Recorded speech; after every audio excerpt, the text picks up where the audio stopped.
सभी साथियों को मेरा नमस्कार, स्वागत है आप सबका आज 6 नवंबर के जनसत्ता विश्लेषण में। आइए शुरू करते हैं आज का जनसत्ता विश्लेषण। प्रथम पृष्ठ पे माननीय सर्वोच्च न्यायालय द्वारा मदरसों को लेकर एक बहुत बड़ा फैसला आया है और सर्वोच्च न्यायालय ने मदरसों को संवैधानिक ठहराया है और ये उत्तर प्रदेश के मदरसों की बड़ी राहत देते हुए सुप्रीम कोर्ट ने मंगलवार को मुस्लिम अल्पसंख्यक शैक्षणिक संस्थानों को नियंत्रित करने वाले वर्ष 2004 के राज्य मदरसा कानून को संवैधानिक वैधता को बरकरार रखा है। शीर्ष अदालत ने इलाहाबाद हाई कोर्ट के फैसले को रद्द करते हुए कहा कि यह कानून वैध है और धर्मनिरपेक्षता के विरुद्ध नहीं है। तो ये मदरसों के लिए राहत है। उत्तर प्रदेश सरकार इलाहाबाद हाई कोर्ट में इसको लेकर गई थी। इलाहाबाद हाई कोर्ट ने उनको राहत भी दी थी, मगर बाद में सुप्रीम कोर्ट ने पूरा फैसला पलट दिया है। आगे बढ़ते हैं अन्य आर्टिकल्स की ओर और पहला संपादकीय शुरू करेंगे, रुपया की कीमत में संतुलन का खेल।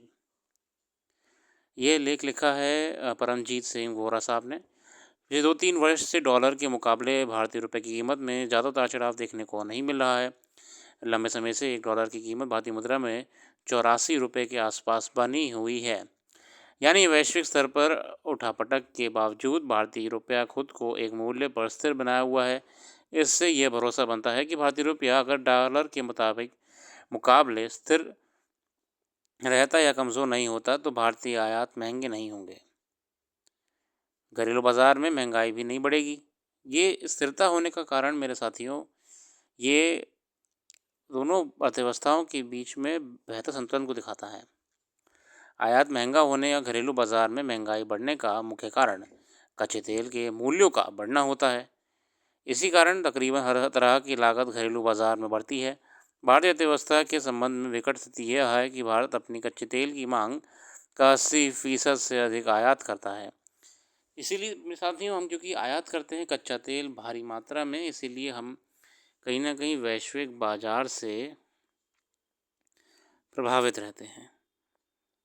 अगर रुपया डॉलर के मुकाबले लगातार कमज़ोर हो रहा है तो कच्चे तेल के आयात के भुगतान में अधिक विदेशी मुद्रा का भुगतान करना होगा, जिससे आरबीआई के पास डॉलर का संग्रह कम होने लगता है।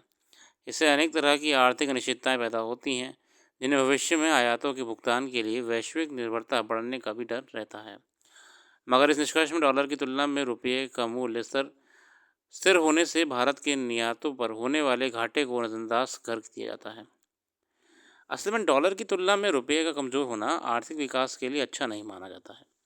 ऐसी स्थिति कोई भी सत्ता पक्ष कभी नहीं चाहता है, मगर स्थिति को सदा संभाले रखने में भी संभव नहीं होता।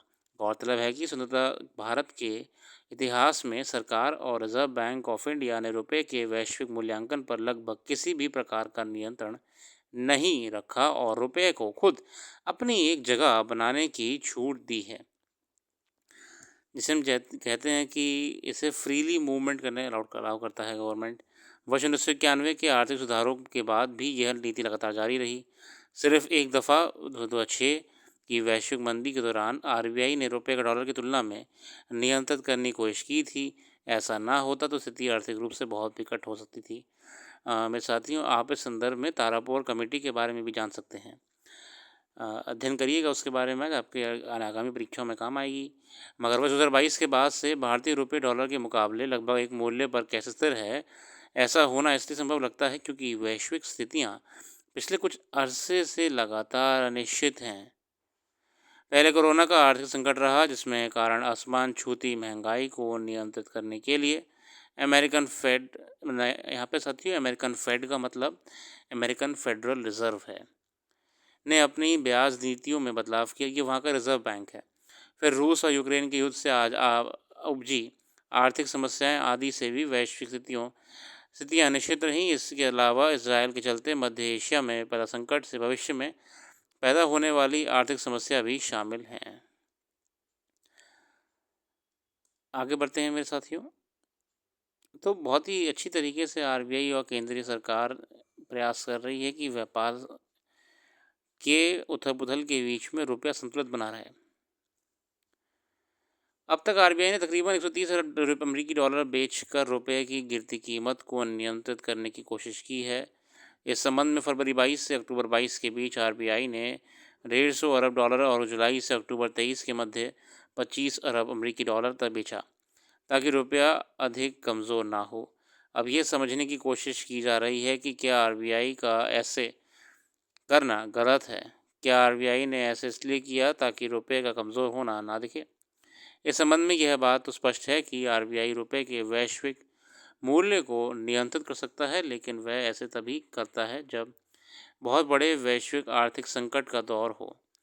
चर्चा इस बात को लेकर भी है कि अगर आरबीआई ने 130 अरब अमेरिकी डॉलर नहीं बेचा होता तो भारतीय विदेशी मुद्रा भंडारण, जो आज 700 अरब डॉलर के बराबर है, वह यकीनन 830 अरब डॉलर से अधिक होती। इसके पीछे मुख्य तर्क यह है कि रुपये को एक मूल्य पर स्थिर करने से भारतीय वस्तुओं के निर्यात से होने वाली आय को इससे बहुत घाटा पहुंचा है।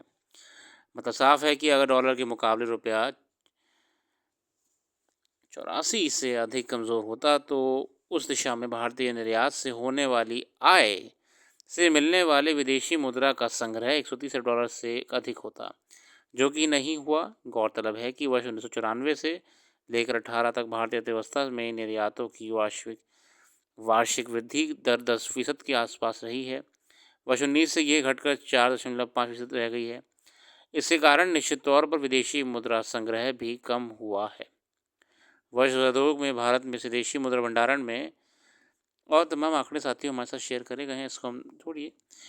अब समझना होगा कि क्या भारतीय अर्थव्यवस्था की जीडीपी को बरकरार रखने के लिए डॉलर की तुलना में रुपये के मूल्य को कमज़ोर होने से बचाया जा रहा है।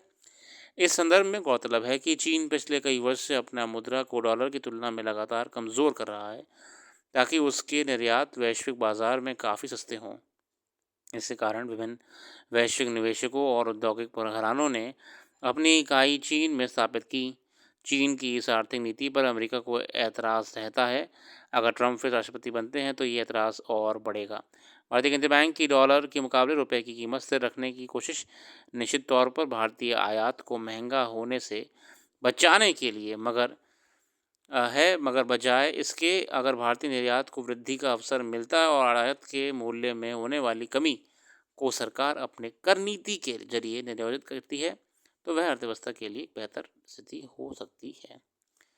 तो बहुत ही बढ़िया तरीके से समझाने का प्रयास कर रहे हैं यहाँ पे डॉलर और रुपये के बीच के संबंध को। आगे बढ़ते हैं अगले लेख की ओर। भ्रम का संजाल। इंटरनेट पर चलन शुरू होने के बाद ज्ञान और विमर्श की दुनिया काफ़ी सहज और विस्तृत ही हो गई थी। कहा गया कि दुनिया के सबसे बड़े पुस्तकालय के रूप में काम करेगा इंटरनेट। यहाँ तमाम सूचनाएं, अध्ययन, विचार विमर्श इत्यादि। हम जानते हैं साथियों कि जो आपका इंटरनेट है वो आने से कितना बड़ा क्रांति आई, और इंटरनेट को सकारात्मक रूप से भी लिया जाता है, मगर कुछ असामाजिक तत्व इसका नकारात्मक इस्तेमाल करते हैं, जो कि समाज पे अच्छा असर नहीं डाल रहे हैं। उसी को लेके इस आर्टिकल में कई बातें कही गई हैं। विशेषकर विकिपीडिया का जिक्र हुआ है, जो कि बहुत सारे लोग पुस्तकालयों की खाक छानने, मूल पुस्तकों या दस्तावेज़ों को खंगालने के बजाय विकिपीडिया जैसे इंटरनेट माध्यमों को सुगम मांगने लगते हैं। वह मौजूद भ्रामक और गलत जानकारियों को सही मानकर तथ्य रूप में पेश करते देखे जाते हैं। अब क्योंकि लोगों ने अध्ययन करना भी बंद कर दिया है, तो इंटरनेट ज़्यादा फ्रीली यूज़ करना पसंद करते हैं और उसे बहुत ही ओरिजिनल मानते हैं। इससे कई बार विचित्र स्थिति पैदा हो सकती है। सर्वोच्च न्यायालय ने पिछले वर्ष वकीलों को स्पष्ट हिदायत दी कि वह कानूनों का हवाला देने के मामले में विकिपीडिया पर निर्भर ना रहें, क्योंकि विकिपीडिया को कोई भी एडिट कर सकता है। मूल स्रोतों का ही उपयोग करें। तब भी विकिपीडिया की जवाबदेही रेखांकित हुई थी। अब केंद्र सरकार की सूचना और प्रसारण मंत्रालय ने विकिपीडिया को पत्र लिखकर पूछा है कि आपको क्यों ना सूचना प्रदाता मंच के बजाय एक प्रकाशक माना जाए। ये कोर्ट में मैटर भी चला था कि आप क्या हैं, आप पब्लिकेशर ही तो हैं, क्योंकि आप इन्फॉर्मेशन दे रहे हैं, पब्लिशर माने जाएंगे आप। देखना है विकिपीडिया इस पर क्या जवाब देते हैं। पर हकीकत वही है कि विकिपीडिया अपने स्वरूप में एक प्रकाशक की तरह ही काम करता है। प्रकाशक को सूचना और बौद्धिक संपदा से जुड़े कानूनों का पालन करना अनिवार्य होता है। इस तरह वह अपने किसी भी प्रकाशन के प्रति कानून रूप से जवाबदेह होता है। तो इस समय विकिपीडिया का अपने आप में बहुत बड़ा कंज्यूमर बेस है, यूज़र बेस है। इसको लेके जिम्मेदारी भी तय करना ज़रूरी है सरकार को कि विकिपीडिया को किस तरह देखा जाए, विकिपीडिया को किस तरह माना जाए, ताकि उसके द्वारा कोई भी भ्रामक जानकारी देने पर उस पर कार्रवाई भी की जा सके। आगे बढ़ते हैं आर्थिक और अंतर्राष्ट्रीय खबरों की ओर। आज चल रहे अमेरिकी चुनाव में देखते हैं कौन जीतता है। उम्मीद तो है कि डोनाल्ड ट्रंप साहब मजबूत दिखाई दे रहे हैं ग्राउंड लेवल पे, उन्हीं का जीतना तय माना जा रहा है। आगे खेल जगत में ऐसी कोई विशेष खबर है नहीं। भारत ने पेश किया ओलंपिक 36 की मेज़बानी का दावा, अंतर्राष्ट्रीय ओलंपिक समिति को सौंपा आशय पत्र। इसी के साथ आज के इतना रखते हैं। अपना कीमती समय देने के लिए बहुत बहुत धन्यवाद। कल फिर आएंगे नई वीडियो के साथ। आपका दिन शुभ हो।